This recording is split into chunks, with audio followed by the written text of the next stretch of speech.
ముందుగా ముఖ్యమంత్రి గారికి, గౌరవ ముఖ్యమంత్రి గారికి ఈ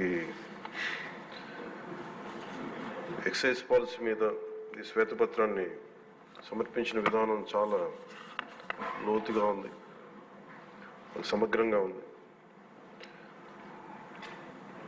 ముఖ్యంగా ఈ ఎక్సైజ్ పాలసీకి సంబంధించి గత 5 సంవత్సరాల్లో ఎలాంటి సమస్యలు ఉన్నాయి, ప్రజలు ఎలాంటి బాధలు పడ్డారు, ముఖ్యంగా ఈ ఇలా కల్తీ సారా తాగి, ఇలాంటి ఇలిసిట్ లిక్కర్ తాగి, వారి ప్రైవేట్ బ్రాండ్స్ తాగి ప్రజలు ఏ స్థాయికి వెళ్ళిపోయారు అనేది ప్రత్యక్షంగా నేను కూడా చాలా నా దగ్గరికి వచ్చి చాలా సమస్యలు చెప్పుకున్నాను. ప్రజలు ముఖ్యంగా గుంటూరు నుంచి ఒక బాధితురాలు వచ్చి భర్తను తీసుకొచ్చింది. భర్తను తీసుకొచ్చి నా భర్త నన్ను కొట్టేస్తున్నాడు, మీరు మాట్లాడండి, వీళ్ళు మందు తాగిని చెప్పి ఆవిడ పాపం బాధపడుతుంటే ఉన్న దెబ్బలు చూపించింది.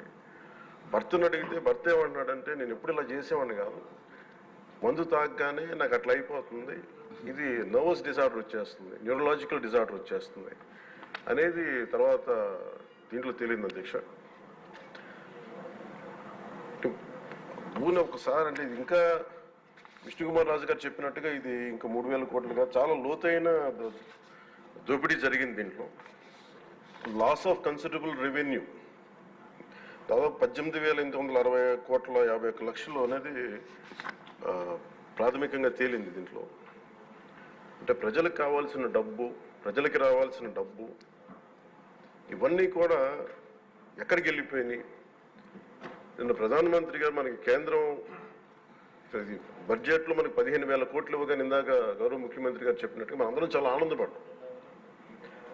అంటే దీంట్లోనే నిజంగా ఈ 15,000 చిల్లర కోట్లు మనకు వచ్చిందంటే అసలు క్యాపిటల్కి ఇబ్బంది కూడా ఉండేది కాదు. పోలవరం చాలా వరకు అయిపోయింది. ఇవన్నీ పక్కన పెడితే అధ్యక్ష, నిన్న రివ్యూ చేస్తా ఉంటే ఒక 20,000 తీసుకున్నాడు ఒక అధికారి, మన ఏసీబీ వాళ్ళు తీసుకున్నారు, ఇంటర్ డిపార్ట్మెంట్ ఏమన్నా డిపార్ట్మెంటల్ ఎంక్వైరీ చేస్తాం అని చెప్పేది ఒక రివ్యూ ఏదో కేసు గురించి చదువుతా ఉంటే తనకి కాంపెన్సేషన్ రావాలి, తనకి కోర్టుకి వెళ్ళారు. అది మాట్లాడుతున్నా ఒకటే అనిపించింది, ఒక చిన్నపాటి ఉద్యోగి తప్పు చేస్తే 20,000 రూపాయలు లంచం తీసుకున్నాడని చెప్పి లంచం తీసుకున్నందుకు ఏసీబీ ఎంక్వైరీ ఉంది, లేదంటే డిపార్ట్మెంటల్ ఎంక్వైరీ ఉంది. అలాంటిది రాష్ట్ర వ్యవహారాలు నడిపే ముఖ్యమంత్రి కానీ వారి సంబంధిత సభ్యులు కానీ స్టేట్ ఎక్స్చెకర్కి 18,860 కోట్ల రూపాయలు పైచులకు ప్రప్రథమంగా ఇక్కడే మనకి తేలుతూ ఉంటే వీళ్ళు శిక్ష పడకుండా ఎలా తప్పించుకుంటారు? శిక్ష పడాలి. మనకి నైతిక బలం, నైతిక హక్కు ఎలా ఉంటుంది అధ్యక్ష? మనకి ఒక అధికారి 20,000 రూపాయలు నువ్వు తప్పు చేశావని చెప్పి ఏసీబీకి పట్టిస్తున్నావు. వీళ్ళేమో దారుణంగా 18,000 కోట్లు అటు ప్రజల్ని కనీసం వాళ్ళ క్వాలిటీలు మన లిక్కర్ మనకి తాగాలని చెప్పి ఎవరిని మనం కూర్చోబెట్టి మనం పెంపొందించట్లా. ఓకే, ఒక వ్యసనం అనుకోండి, దానికి ఏదైనా పేరు పెట్టుకోండి. ముఖ్యంగా మనకి మద్యపాన నిషేధం అనేది చాలా చాలా కష్టమైన విషయం, ముఖ్యంగా ఆంధ్రప్రదేశ్.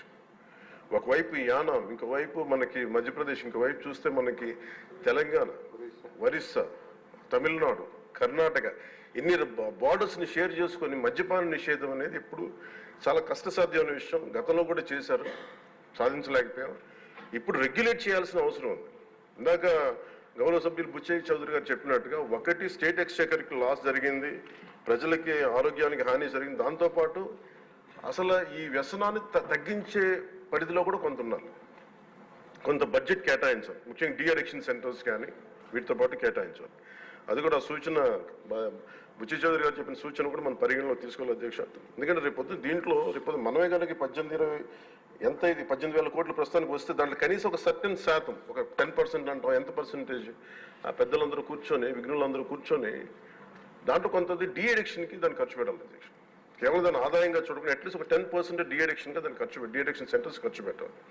కానీ అన్నిటికంటే కూడా ఈ రోజున మన గౌరవ ముఖ్యమంత్రి గారు చెప్పింది, వీళ్ళని ఎలా ఇన్వెస్టిగేషన్ అంటే అలిగేషన్స్, దీంతో ఎండ్ అయింది ఈ ప్రజెంటేషన్.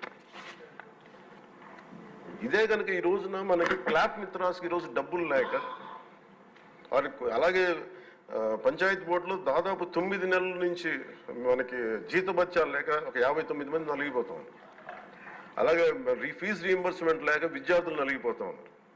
స్టేట్ ఎక్స్చెకర్లో డబ్బులు లేవు. కానీ అందరూ ఇన్ని కోట్లాది మంది జీవితాలతో ఆడుకుని వీళ్ళ చేతుల్లో మటుకు ఇన్ని వేల కోట్లు, దాదాపు విష్ణుకుమార్ రాజు గారు చెప్పినట్టు 30,000 కోట్లు వెళ్ళిపోయాయి. 18,000 కోట్లు ముందస్తుగా తెలుస్తుంది, కానీ ఇంకా లోతుగా చూస్తే అది చాలా పెద్ద ఇది స్కామ్, ఇది దోపిడీ. వీటిని కనుక మనం వదిలేస్తే, తప్పు చేసిన వాళ్ళని గత ప్రభుత్వం సంబంధించిన ఇది ఇట్స్ నాట్ అబౌట్ వెండెటా, పగా ప్రతీకారం కాదు, కానీ వీళ్ళని స్వేచ్ఛగా కనుక వదిలేస్తే, వాళ్ళ అదృష్టవశాత్తు ఈరోజు వాళ్ళు అక్కడ లేరు. వాళ్ళు కనుక ఉండుంటే వాళ్ళకి నిజంగా వాళ్ళకి సమాధానం చెప్పాల్సిన పరిస్థితి ఉండేది. తప్పించుకొని పారిపోయారు వాళ్ళు ఈరోజు, తప్పించుకొని పారిపోయారు వాళ్ళు. We have to make them accountable అధ్యక్ష. వాళ్ళు we have to bring them into accountability. They have to be penalised. వాళ్ళు దయచేసి గౌరవ ముఖ్యమంత్రి గారికి నేను మీ తరపు నుంచి ఆయనకి తెలియజేసుకున్న అధ్యక్ష, దయచేసి వీరిని please we have to penalise them sir. వాళ్ళకి సరైన శిక్ష పడాలి సార్. వీళ్ళకి తప్పించుకోవడానికి కుదరదు సార్. లేదంటే రేపు పొద్దున ఒక ట్రాఫిక్ కానిస్టేబుల్కి బలం ఇవ్వాలి అంటే ఆపగలమంటే వాళ్ళు ఏమంటారు సార్ లోపల? నేను చిన్నపాటి కానిస్టేబుల్ అయితే నాకేమనిపిస్తుంది, మీరు పెద్దోళ్ళు అయితే వదిలేస్తారు, మమ్మల్ని అయితే పట్టుకుంటారంటారు సార్. మనకు రూలింగ్కి, గవర్నెన్స్కి, అడ్మినిస్ట్రేషన్కి నైతిక బలం పొందు అధ్యక్ష. ఐ రిక్వెస్ట్ యూ, నేను మిమ్మల్ని ఉద్దేశించి అందరినీ హౌస్ మెంబర్స్ గౌరవ సభ్యులందరినీ గౌరవ ముఖ్యమంత్రి గారిని అడుగుతున్నాను అధ్యక్ష మీ ద్వారా. They have to be punished and they have to be penalized, whoever they are. ఇది వెండెట్టా పగ ప్రతీకారాలతో కాదు, కానీ we promised that we will bring back accountability. We promised we are going to give a clean and clear governance. We have to live up to it. Thank you. ముఖ్యమంత్రి గారు sir, ముఖ్యమంత్రి గారు సమాధానం sir.